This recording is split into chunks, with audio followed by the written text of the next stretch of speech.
But what Sony is about to do is about to be vastly disappointing.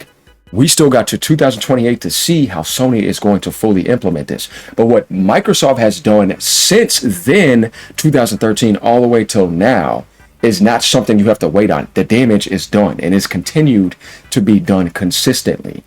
Now, you got a lot of Xbox fanboys that want to cope so bad that you got some idiots too also on the PC. I notice every video that AGN makes, it's always about Microsoft messing up the gaming industry. And it is very depressing to see because, you got to go back in history. PlayStation Broadband Navigator was only released in Japan. PlayStation Portable Go, which was an all digital device, right? This is not the first time Sony did this, AGN, but let's keep on going and see what you have to say. Position than Xbox. I'm like, that's not even possible. Because when Sony is doing this, it's where the market is the most manipulative and the most profitable, and the gamers and everybody has spoke by 85 plus digital percentage ratio. The whole world. Just like you code for Nintendo, not calling out those game key cards, right?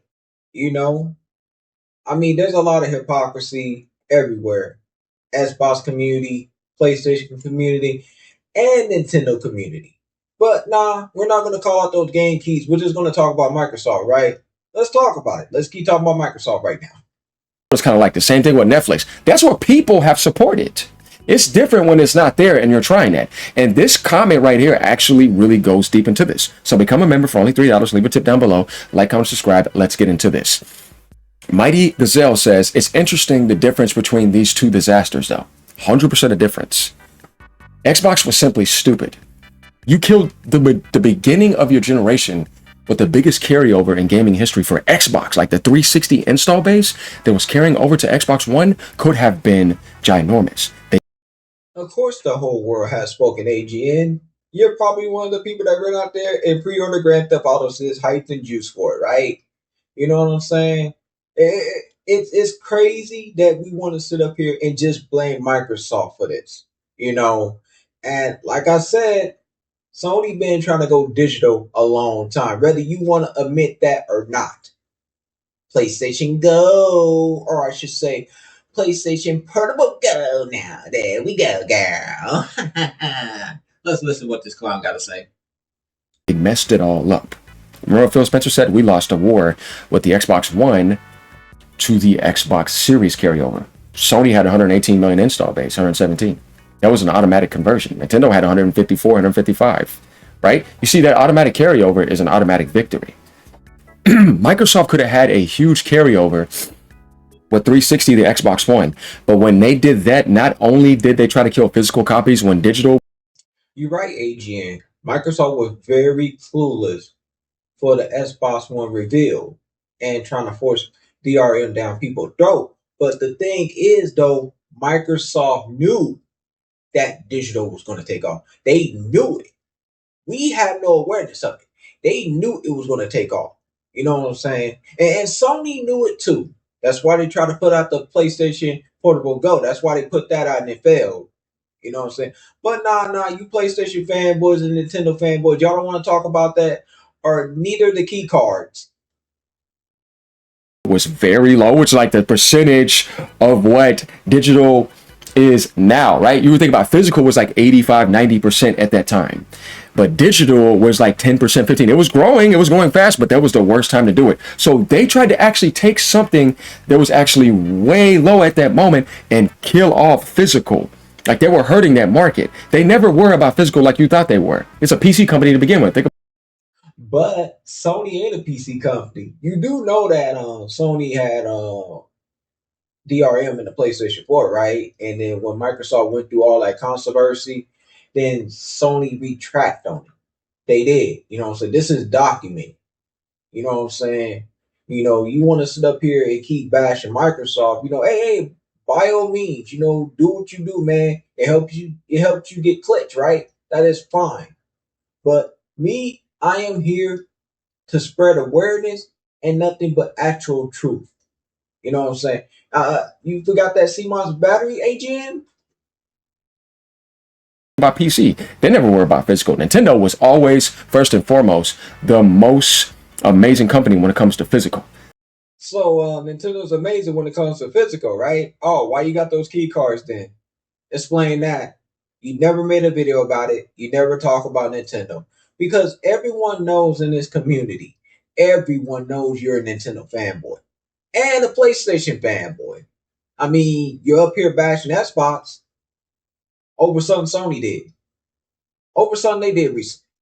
You're bashing them and saying it's Microsoft's fault. Just like every other PlayStation gamer in this community, always blaming Microsoft for every little thing. Who owns the Blu-ray? Sony. Sony owns Blu-ray. Microsoft don't own Blu-ray. Stop it, AGN. The difference is that what Sony was doing is they were giving you the biggest third-party support across the entire industry for physical disc. PlayStation has always had a disc phenomenon. Think about the PS1 disc phenomenon. Think about the PS2 and the DVD disc phenomenon. Think about the PS3 and the Blu-ray disc phenomenon. Sony has such a legacy with disc, and it's so massive because they've always been much bigger than Xbox, that of course this is going to become a catastrophic phenomenon. I get Sony is way more friendlier when it comes to physical games. You know, they do have a worldwide appeal, you know, but it didn't stop them for pushing digital. What about Tekken 5 Dark Resurrection? You know, or what about Siren Blood Curse? Only digital in the United States. Oh, what about the Way of the Samurai 4? Only digital in the United States. You know what I'm saying? Sony been pushing for this whole digital thing. I don't know why you Nintendo fanboys and you PlayStation fanboys are so delusional, man. Like, AGN, come on, bruh. Come on, bruh. You can do better than this. Come on now. We just have to look at this in the most intelligent manner. So Sony was not stupid by what they just announced. And this, we're going to have to prove this. Xbox was stupid. They didn't know what they were doing. They thought they knew what gamers wanted. They never understood gamers. Remember, Sean Layden said basically they lack basic understanding. So by your own definition, Sony's smart for making this announcement, and they got all this backlash now. You know what I'm saying? From the whole physical community and the whole retro community, you know what I'm saying? And I'm sure Sony going to get away with it because, you know, people that play free to plays, people that only buy games digitally, they go get away with this. You know, and you're one of the people that buy games digitally too, AGN. I guarantee you are. I know you ran the pre-order Grand Theft Auto 6. You know what I'm saying? Yeah, you're one of those people, definitely. You know what I'm saying? But I'm here to set the record straight. Sony always tried to push this. And this is where gaming history really come to the forefront. You know, people don't know too much about PlayStation Broadband Navigator. You know, they don't know too much about PlayStation 3 games only being on PlayStation Store. This is ridiculous, man, but we go finish this. Of the gaming industry, pushed futures and restrictions, TVs and all that, and Connect. So AGN, what about Sony's age verification? What about that, bruh? You know, I noticed you like to leave a lot of stuff out. That's what I noticed with you. You know what I'm saying? A lot of hypocrisy in this gaming community. Oh, what about if you're not logged into your account for 365 days and Sony revoke your license? What about that, huh? You're not bringing that up, though, buddy. You're not doing that, you know. And like I said, you're nothing but a Nintendo, PlayStation fanboy that's up here that like to root for a company and knowing that these companies don't care about nothing. You know what I'm saying? But let's keep going. Though you had your clear answer with the 360, they thought people desired or wouldn't be bothered by. So the company handed so much of Sony its FPS base. Remember they had the Call of Duty rights, Halo, Gears, like all of that. It went over and migrated to PlayStation instantly. And then they made that video, a PS4 disc, how to share and do all that, right? This is what Microsoft did. And then they introduced the Game Pass in the Xbox One era and put all first-party games there day one. It made it to where you could pay $1 to make multiple accounts, get free ones for years. Nobody will be supporting physical copies then because you're renting everything and just paying everything for free. And you say you're done. Okay. I'm done with AGN right now. I mean, I got a headache just from listening to him and seeing what he's talking about. But what he failed to realize is that Sony was also doing the same thing even before Game Pass came along. PlayStation Plus, anyone, you know what I'm saying? Like, people could sit here and deny and say Sony wasn't doing it, but they were. they was giving you what, 4 games a month, right? That is a subscription service, But I'm done with this video. And AGN, keep being a fanboy and keep clout chasing.